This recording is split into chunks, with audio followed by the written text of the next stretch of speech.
नमस्कार दोस्तों, एक बार फिर से आप सभी का हार्दिक स्वागत है आपकी अपनी इस निःशुल्क YouTube प्लेटफॉर्म के ऊपर।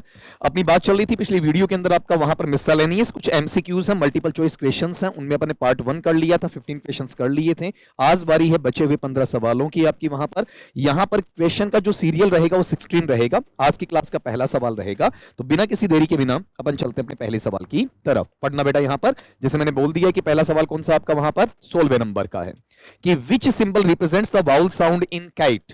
कि निम्नांकित में से कौन सा वहां पर आपका ऐसा सिंबल है, कौन सा ऐसा प्रतीक है जो वहां रिप्रेजेंट्स मतलब प्रतिनिधित्व करता है किसका, वाउल साउंड का करता। वाउल साउंड बोले तो आपका वहां पर स्वर ध्वनि है, उसका प्रतिनिधित्व करता है किसमें, आपका इस वर्ड में। वर्ड कौन सा बेटा आपका वहां पर काइट वर्ड है। अगर मैं इसको यहां पर लिखना चाहूं तो इस तरीके से लिखूंगा बेटा आपका वहां पर काइट। और काइट को जब मैं ले रहा हूं तो यहां पर मेरे पास में साउंड क्या बेटा आपका क है, क के साथ में साउंड वहां पर क्या है आपका आई है, आई के साथ में साउंड क्या है आपका च है। इस तरीके से चलेगा। तो यहां पर क को मैं इस तरीके से लिखूंगा आपका वहां पर, ठीक। और ये जो आई है ना, आई को मैं इस तरीके से लिखूंगा, ट को मैं इस तरीके से लिखूंगा। बताओ क्या बन जाएगा आपका वहां पर, काइट बनेगा। तो ये जो वाउल साउंड है ये रहा, यहां पर आपको देखने को मिलेगा। बाकी चीज आप यहां से क्या कर दीजिएगा, आपका हटा दीजिएगा। ये आ साउंड है, आ साउंड हमें वहां पर नहीं चाहिए। ये आपका ए साउंड है, ए साउंड हमें वहां पर नहीं चाहिए। ये यहां पर बेटा आपका ए साउंड है, ये हमें वहां पर नहीं चाहिए। पहला सवाल सोल्व हो गया आपका। चलिए अपने अगले सवाल की तरफ। क्वेश्चन नंबर 17 आज का अपना वहां पर दूसरा सवाल कि the S H sound in ship is. Ship नामक जो आपका वर्ड है बेटा, उसके अंदर अगर आप गौर कर रहे हैं तो यहां पर ये जो एस एच, ये जो दो अक्षर हैं, ये किसकी आवाज वहां पर आपको देते हैं। तो पहली बात यहां पर चेक करना, अगर मैं अलग अलग इसे करता हूं तो मेरा साउंड इस तरीके से जाएगा।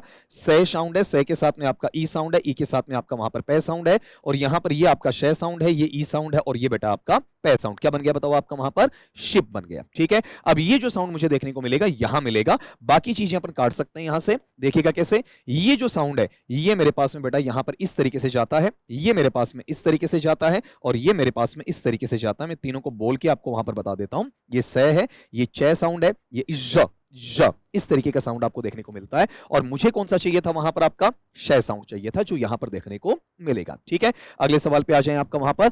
जो नेक्स्ट क्वेश्चन आपके पास में है, क्वेश्चन नंबर 3 आज का, कि द वर्ड चर्च कंटेन्स। ये जो शब्द मेरे पास में, कौन सा शब्द बेटा आपका वहां पर, ये वाला, जिसे अपन ने क्या लिया बताओ, देखें आपका चर्च के रूप में लिया। तो इसका जो उच्चारण अपन लेते हैं तो इसका उच्चारण इस तरीके से निकलेगा आपका चर्च, ऐसा रहेगा। थोड़ा सा डिजिटल बोर्ड है, उसके अंदर ये पेन अटक रहा है, हल्का सा हैंग सा हो रहा है, तो आपको जो मेरी आवाज है उससे समझने की कोशिश करनी है। यहां पर अलग अलग मैं कर देता हूं। यहां पर चे साउंड है, चे के साथ में बेटा यहां पर आपका अर साउंड है, और फिर उसके बाद में यहां पर क्या आपके पास में चे साउंड है। तो इस तरीके से लेंगे आपका, तो ये आपके पास में चे साउंड है, फिर यहां पर ये अर साउंड है, और फिर आपका यहां पर ये चे साउंड है। क्या बन जाएगा बताओ आपका वहां पर, चर्च बन जाएगा। तो यहां पर प्रॉपर वे में जो साउंड है वो कौन सा रहेगा, ये वाला साउंड आपको देखने को वहां पर मिलेगा। यहां से हटा दीजिएगा। ये साउंड आपके पास में क्या है बेटा वहां पर, शे साउंड है। ये जो साउंड है वो बेटा क्या है आपके पास में वहां पर, कै साउंड है। और इसकी अपन बात करते हैं तो ये साउंड कौन सा है आपका, जय साउंड देखने को मिलेगा। मुझे जो साउंड चाहिए था वो साउंड कौन सा आपका वहां पर, ये वाला पार्ट, जिसे अपन क्या लेते हैं बताओ, देखें आपका चे साउंड लेते हैं। इस तरीके से मिलेगा। तो अपना आंसर क्या आएगा वहां पर, चर्च में चे साउंड आ जाएगा। ठीक है, अगले सवाल की तरफ बढ़ते हैं आपका। नेक्स्ट जो क्वेश्चन आपका वहां पर, ये चेक करना। सवाल अपने पास में क्या है कि कम्युनिकेटिव अप्रोच एम्फेसाइजेस, जो संप्रेषण ये उपागम है इस बात पर जोर डालता, तो किस बात पर आपका जोर डालता है, इस बात को आपको वहां पर समझना बेटा जी। ठीक है, इसे संप्रेषण ये उपागम कहेंगे, संप्रेषण ये विधि वहां पर आपका बोला जाएगा। समझना सारे बच्चे।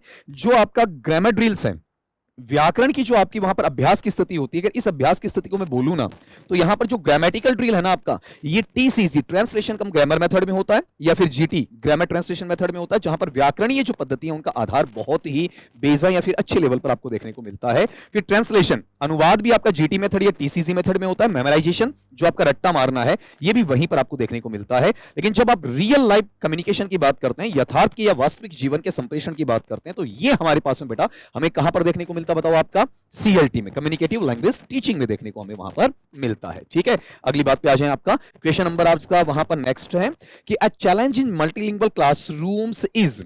आपका जो आपका बहुभाषाई जो कक्षा कक्ष होता है, ये मल्टीलिंगुअल के मायने क्या होते हैं, बहुभाषाई। क्लासरूम्स का मतलब जो कक्षा कक्ष है उसमें एक चैलेंज या चुनौती या फिर आपके आधार की बात अपन करते हैं, तो वो कौन सा पार्ट उसमें आपको देखने को मिल सकता है, क्या बैरियर है, क्या बाधा है, क्या आपका ऑब्स्टेकल है, उस पर आपको इसमें नजर डालनी है बेटा। तो एक चीज देखो, जब भी आप वहां पर 3 या 3 से ज्यादा भाषाओं के विद्यार्थी अपनी कक्षा कक्ष में पाते हैं, उन्हें आप पढ़ा रहे हैं, टीएलपी जो चल रहा है, टीचिंग लर्निंग प्रोसेस आपका चल रहा है, तो उस वक्त बच्चे की जो आपकी हम लैंग्वेज होती है, क्योंकि सब बच्चों की हम लैंग्वेज बेटा क्या होगी आपकी वहां पर अलग अलग देखने को मिलेगी, ठीक है। तो ये जो मैनर आपका आता है, वहां पर बच्चे की हम लैंग्वेज जो टीचर को समझ में नहीं आए या टीचर की हम लैंग्वेज बच्चे को समझ में नहीं आए, तो वो एक इंटरफेरेंस का, एक हस्तक्षेप का काम करता है, एक बाधा का काम करता है, एक रोड़े अटकाने का काम करता है, एक अड़चन विशेष का काम वहां पर करता है। लेकिन लेक ऑफ टेक्स्ट बुक्स मतलब पाठ्य पुस्तकों की जो कमी है, वो वहां पर हमारे लिए कोई चैलेंज या बैरियर या ऑब्स्टेकल नहीं बनता है। जो हमारे छोटे क्लास की साइज होती है, संख्या में विद्यार्थी कम होते हैं, ये तो हमारे लिए बेहतर बात है, अच्छी बात है बेटा। कम विद्यार्थियों के साथ में टीचर का कम्युनिकेशन बहुत अच्छा होता है। जो क्राउडेड क्लासरूम होते हैं वो हमेशा नेगेटिव आपके बोले जाते हैं। स्ट्रिक्ट जो करिकुलम है, कठोर तौर पर आपका जो पाठ्यक्रम है, जटिल पाठ्यक्रम है, कॉम्प्लेक्स जो स्ट्रक्चर है, वो भी आपके लिए वहां पर मायने नहीं रखता है। तो इस मैटर के अंदर अपन देखते हैं कि अपन किसकी बात करेंगे, बताओ आपका वहां पर होम लैंग्वेज इंटरफेरेंस, मतलब जो गृह भाषा है उसके इंटरफेरेंस या हस्तक्षेप की अपन बात करते हैं, वो यहां पर एक आपके लिए चैलेंज बन सकता है, एक बैरियर, एक बाधा का काम वहां पर कर सकता है। चलिए अपन चलते हैं नेक्स्ट सवाल की तरफ। आपका नेक्स्ट क्वेश्चन देखिएगा, रेमेडियल टीचिंग फोकसेस ऑन, जो हमारा उपचारात्मक है, जो हमारा सुधारात्मक आपका अध्यापन होता है, शिक्षण होता है, किस बात पर आपका ध्यान केंद्रित करवाता है? तो एक्चुअल में बेटा ये उन बच्चों के लिए होता है जो बच्चे स्लो लर्नर्स होते हैं, जो स्पेशल लर्नर्स होते हैं, जो आपके वीक लर्नर्स होते हैं। ये कभी उन बच्चों के लिए नहीं होता जो एडवांस्ड होते हैं, जो थोड़ा सा अच्छे होते हैं, गॉड गिफ्टेड होते हैं, आईक्यू लेवल अच्छा होता है, जिनका ईआई है, इमोशनल इंटेलिजेंस है, या फिर आपका ईक्यू है, इमोशनल क्वोशंट है, वो अच्छा होता है। उन बच्चों के लिए वहां पर नहीं होता है। तो ये उन बच्चों के लिए होगा जो वहां पर टीचर के पढ़ाते वक्त, अध्यापक के पढ़ाते वक्त लैग बिहाइंड करते हैं, पिछड़ जाते हैं आपका, या टीचर है, टीचर थोड़ा सा आगे चला जाता है, बच्चा पीछे तक रह जाता है, अभी तक उस रफ्तार तक पहुंच नहीं पाया है, स्लो लर्नर्स होते हैं आपका। तो जो अधिगम के दौरान आने वाले गैप्स होते हैं, अंतराल होते हैं, उनको वहां पर एड्रेसिंग या संबोधित करने की जो स्थिति होती है, वो किसमें चली जाती है बेटा आपका वहां पर? रेमेडियल टीचिंग में चली जाती है। लेकिन बाकी चीजों से यहां पर कोई सरोकार नहीं रहने वाला है, उन पे अपन फोकस करते हैं कि जो एडवांस्ड लर्नर्स होते हैं, अर्थात आपके जो अग्रणी या फिर आगे बढ़ने वाले अच्छे टैलेंटेड, अच्छे जो बुद्धिजीवी जो आपके अधिगम करता होते हैं, उनकी बात यहां पर नहीं की जाती है।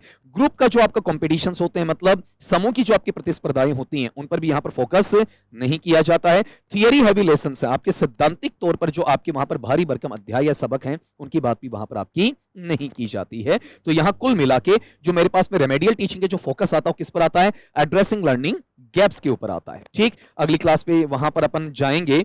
तो एक चीज आप बच्चों को वहां पर बता दूं बेटा आपका वहां पर कि बच्चों का सवाल यह था कि सर आपका प्री रीट 2025 वाला जो सवाल आपने वहां पेपर में सोल्यूशन करवाए हैं, उसके बाद में आप लैंग्वेज 2 के करवाने के बाद लैंग्वेज 1 का करवाने वाले हो, डेफिनेटली बेटा वो आपके साथ में होने वाला है, आपको वहां मिलने वाला है, इस क्लास के जस्ट बाद में मिलने वाला है। तो वरी नोट, कहते हैं ना, फिकर नोट, टेंशन आपको लेना ही नहीं है, बड़ा भाई आपके पास में है ही है। देखो यहां पर अगला question, formative assessment is used to, आपका जो फॉर्मेटिव असेसमेंट होता है, तो बेटा फॉर्मेटिव असेसमेंट की खास बात होती है, ये ड्यूरिंग लेक्चर होता है, ड्यूरिंग स्टडी होता है, ड्यूरिंग टीचिंग लर्निंग प्रोसेस होता है। जब आपकी टीचिंग लर्निंग प्रोसेस चल रही होती है, शिक्षण अधिगम प्रक्रिया चल रही होती है, उसी दौरान ये चीज आपके वहां पर आपको देखने को मिलती है। तो ये कब होता है? जब आपकी प्रोसेस वहां पर ऑनगोइंग होती है, प्रोसेस आपकी वहां पर चल रही होती है, तब की बात यहां पर बताई जाती है। तो क्या ये बच्चों के लिए वहां पर स्टूडेंट्स है, उनके लिए रैंक ये डिसाइड करने का काम करता है? बिल्कुल नहीं करता है। रैंक डिसाइड करने का काम करता फॉर्मेटिव नहीं, समेटिव करता है। क्या वहां पर फाइनल ग्रेडिंग ये भी किसका काम है बेटा आपका? वहां पर निर्णायक स्थिति में स्तरीकृत करने का भाव भी किसका है? समेटिव का है। यहां पर एग्जाम्स हैं, यानी जो परीक्षाएं हैं, उनको बदलने का काम भी यहां बिल्कुल नहीं होता, ना समेटिव ना फॉर्मेटिव, दोनों में नहीं होता ये तो आपका। तो यहां कौन सा काम रहेगा? जहां पर आप जो लर्निंग या अधिगम चल रहा है, ऑनगोइंग मतलब जारी है ना, उसको क्या करना बेटा आपका वहां पर इंप्रूव करना, उसे सुधारने का काम करना किस में लिया जाएगा? आपका फॉर्मेटिव असेसमेंट में लिया जाएगा। ठीक है, अगले सवाल पे आ जाएं आपका वहां पर जो नेक्स्ट क्वेश्चन आपके पास में है कि अ डायग्नोस्टिक टेस्ट आइडेंटिफाइज, जो आपका डायग्नोस्टिक टेस्ट है, जिसे अपन सिंपली यहां पर बोलना चाहें तो बेटा इसे या क्या कह सकते हैं, आपका डी टेस्ट का नाम वहां पर दिया जा सकता है, सिंपल वे में, छोटे रूप में। डायग्नोस्टिक टेस्ट जो होता है वो कब होता है? आपका निदानात्मक जो आपका परीक्षण है कब लिया जाता है, वो सुनना आपका। जब बच्चा है, उसकी स्ट्रेंथ क्या है, उसकी मजबूती क्या है, उसकी वीकनेस, उसकी कमजोरी क्या है, उसको जांचने का जो काम किया जाता है, वो किस में होता है बेटा आपका? वहां पर डायग्नोस्टिक टेस्ट में लिया जाता है। यहां पर बच्चा है, बच्चे की जो स्ट्रेंथ है वो भी जांची जाती है, बच्चे की वीकनेस भी जांची जाती है, लेकिन स्ट्रेंथ वाला जो बच्चा होता है, एडवांस्ड जो बच्चा होता है, उस पर रेमेडियल टीचिंग काम नहीं करती है। रेमेडियल टीचिंग का जो डायग्नोस्टिक टेस्ट है मेनली किसके लिए होता है? बच्चे की वीकनेस को जांचने के लिए वहां पर होता है। तो हमारा आंसर क्या होगा? बच्चे की कमजोरी है, उसको जांचना, उसको भापना कि उसकी कमजोरी क्या रही है। क्लास के एवरेजेस, कक्षा कक्ष के औसत, कोई इससे ताल्लुकात नहीं है। टीचर का परफॉर्मेंस, अध्यापक का प्रदर्शन, कोई मतलब नहीं है। करिकुलम फ्लॉज अर्थात जो पाठ्यक्रम की आपकी कमियां होती हैं, डिफेक्ट्स होते हैं, उनकी बात वहां पर की जाए नहीं, ऐसा कोई चर्चा इसमें नहीं होती है। चलिए आज के अगले सवाल की तरफ। नेक्स्ट क्वेश्चन क्या है? Peer feedback is a part of. PA समझते हैं आप बच्चे सारे आपका। पीए का मतलब क्या होता है? जो बच्चा आपके लिए वहां पर हम उम्र बोला जाता है, या फिर बेटा मैं इसे क्या कहूंगा आपका, जो वहां पर समवयस्क होता है, अगर उसकी मैं बात वहां पर कर रहा हूं तो उसका जो फीडबैक है, उसका जो वहां पर आपका पहले से जो अंदाजा है कि मैं सही हूं या गलत हूं, एक बच्चा दूसरे बच्चे से पूछता है, उसका फीडबैक उसे वहां पर दिया जाता है। तो ये पार्ट ऑनगोइंग टीचिंग में होता है, ये पार्ट आपका वहां पर ड्यूरिंग टीचिंग सेशन में होता है, ड्यूरिंग क्लासरूम एक्टिविटी होता है। तो ये फॉर्मेटिव में काउंट होगा, ये कभी समेटिव में काउंट वहां पर नहीं होगा। समेटिव तो क्या होता है? At the end of the unit होता है, at the end of the teaching process होता है। स्टैंडर्डाइज्ड जो टेस्टिंग होती है बेटा, ये कब काम में ली जाती है? जब आपका कम से कम डिस्ट्रिक्ट लेवल पर, कम से कम जिला स्तर पर, इसके बाद में आपका स्टेट लेवल हो सकता है, राज्य स्तर हो सकता है, नेशनल लेवल राष्ट्रीय स्तर हो सकता है, इंटरनेशनल लेवल आपका अंतरराष्ट्रीय स्तर भी वहां पर देखने को मिल सकता है। तो वहां पर जो आपका किसी बोर्ड या ऑर्गेनाइजेशन है, कमेटी है, उसके द्वारा जो पेपर आपका डिजाइन किया जाता है, वो क्या कहलाता है? आपका स्टैंडर्डाइज्ड टेस्टिंग कहलाता है। और ये जो एंट्रेंस एग्जाम्स है, प्रवेश परीक्षाएं, इनका तो दूर दूर तक पीयर फीडबैक से कोई मतलब नहीं है। चलिए अगले सवाल की तरफ आपका वहां पर आज की क्लास का नेक्स्ट क्वेश्चन ये है कि टाइम इज अ थीफ। बड़ा ही आसान सवाल में इसे कहूंगा आपका, सुनना ध्यान से।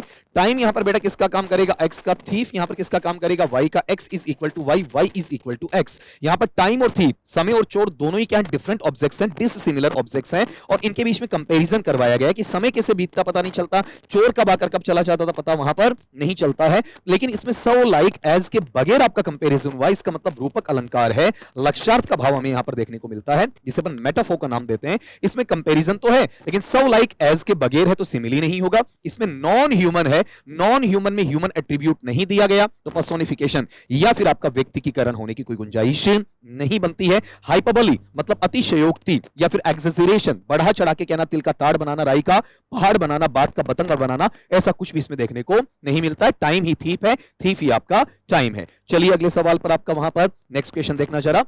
The stars danced playfully.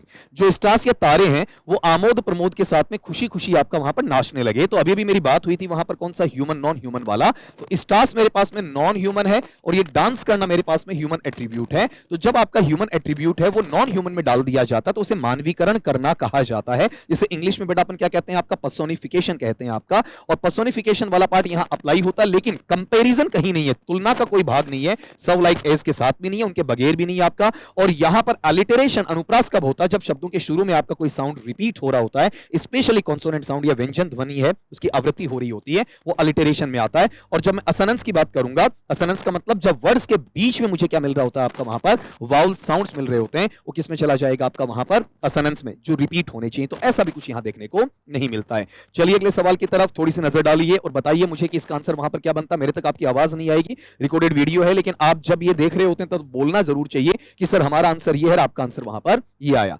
Which model shows advice. निम्नलिखित में से कौन सा मॉडल ऐसा है जो आपको एडवाइस शो करता है? एडवाइस को ही नजदीकी तौर पे बोलना चाहूं तो मैं वहां पर दूसरा वर्ड काम में ले सकता हूं। इसे मैं क्या कहूंगा बेटा? आपका सजेशन, सुझाव का नाम, सलाह का नाम दूंगा। तो सुझाव या सलाह है और मॉडल ऑक्सिलियरी में शुड के द्वारा इंडिकेट किया जाता है। कुड का मतलब तो पास्ट एबिलिटी होता है। मे का मतलब आपका ऑप्टेटिव सेंटेंस में किसी को शाप देना, किसी को वहां पर आपकी शुभकामना देनी है, किसी के लिए ईश्वरीय प्रार्थना करनी है, या फिर किसी के लिए वहां पर आपका आशीर्वाद देना है, या फिर फॉर्मल परमिशन है, औपचारिक जो आपकी वहां पर अनुमति देनी है, या फिर प्रोबेबिलिटी या पॉसिबिलिटी है उसकी बात करनी है, या अनश्योर होना है, या फिर आपका वहां पर परहैप्स का भाव आना है, वो मे में आता है। माइट क्या है? मे का ही पास्ट फॉर्म है, और कुछ जगह जो रिमोट पॉसिबिलिटी होती है वो भी आपका माइट में काउंट करवा दिया जाता है। चलिए अगले सवाल की तरफ, क्वेश्चन नंबर 28 आपका वहां पर, और वैसे आज का वहां पर 13वां सवाल कि she is feeling under the weather means. बेटा यहां पर एक इडियोमेटिक एक्सप्रेशन आपको देखने को मिल रहा है कि एक लड़की, एक महिला है, वो महसूस कर रही है under the weather. Under the weather का मतलब मौसम के नीचे, मौसम के प्रभाव में है। तो मौसम अगर मान लीजिए कि रेनी सीजन है, बारिश का मौसम है, तो उसे कोई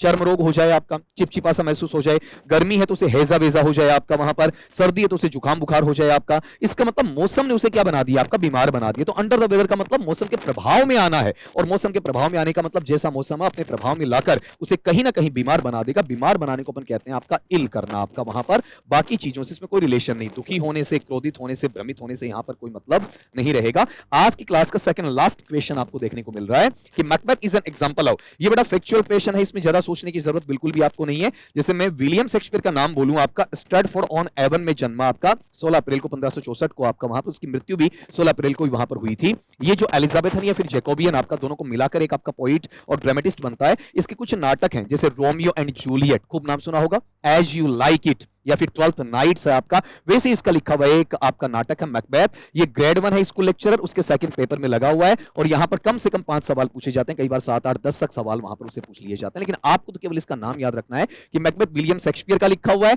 और एक्चुअल में जॉनर क्या आपका वहां पर ड्रामा, मतलब नाटक से यहां पर इसे लिया जाएगा। सोनेट चतुर्पदशी से यहां पर कोई मतलब नहीं है। शॉर्ट स्टोरी लघु कहानी से यहां पर कोई मतलब नहीं है। आपका एलेजी शोक गीत से यहां पर कोई मतलब देखने को नहीं मिलेगा। आज की क्लास का लास्ट का सवाल है जिसके साथ में हम इसकी इतिश्री कर लेंगे और उम्मीद करता हूं कि सारे सवाल आपको बेहतर तरीके से समझ में आए होंगे। बेटा जी यहां पढ़ना, द वाउल साउंड जो स्वर ध्वनि है किसमें, आपका मून, मून का मतलब क्या है, आपका चंद्रमा है। यहां पर मून का साउंड बेटा इस तरीके से लिखा जाएगा और जब आप इसे पढ़ते हैं तो वहां पर मैं के साथ में आपका बड़ा ऊ है, उसकी ध्वनि है, उसके बाद में आपका न की ध्वनि है। मैं को मैं कॉन्सोनेंट साउंड मानते हुए ऐसा लिखूंगा, ऊ को मैं वहां पर वाउल साउंड, मोनोप्थोंग में प्योर वाउल में ऐसा लिखूंगा, फिर आपके पास में न साउंड ऐसा मिलेगा। तो यहां पर इस तरीके से देखो, ये आपका कॉन्सोनेंट साउंड है, ये आपका वाउल साउंड है, ये आपका कॉन्सोनेंट साउंड है। तो अगले ने कहा कि वाउल साउंड कौन सा है, तो इसमें ये गौर करना, ये छोटे ऊ वाला है, तो छोटे ऊ वाला यहां पर नहीं है, ये बड़े ऊ वाला, यही हमारा यहां पर रहेगा। ये यहां नहीं है, ये यहां है। और ये जो साउंड है बेटा, ये कैसा रहेगा, ओ वाला साउंड, ये यहां पर नहीं है। और ये आपका स्वा साउंड है, ये साउंड भी आपको यहां पर देखने को नहीं मिलता है। तो सीधा सीधा आप यहां से इन तीनों को काट सकते हैं और आपका जो रियल आंसर बेटा बनेगा, वो रियल आंसर कौन सा रहेगा बेटा जी, आपका ये वाला रहेगा। तो अब आप गौर करना सारे बच्चे कि यहां जो मैंने आपके सामने रखे हैं, आपके 15 सवाल रखे हैं, पीछे वाले पार्ट को आप चेक करोगे ना, उसके अकॉर्डिंग वहां पर आपको देखने को मिला है जी। ठीक है, तो यहां वाले पैटर्न के अंदर अगर आप गौर करते हैं बेटा, तो इजीली आप देख पा रहे हैं कि अपने पास में 15 क्वेश्चन पीछे वाले में, 15 क्वेश्चन इसमें आपके सोल्व हुए हैं।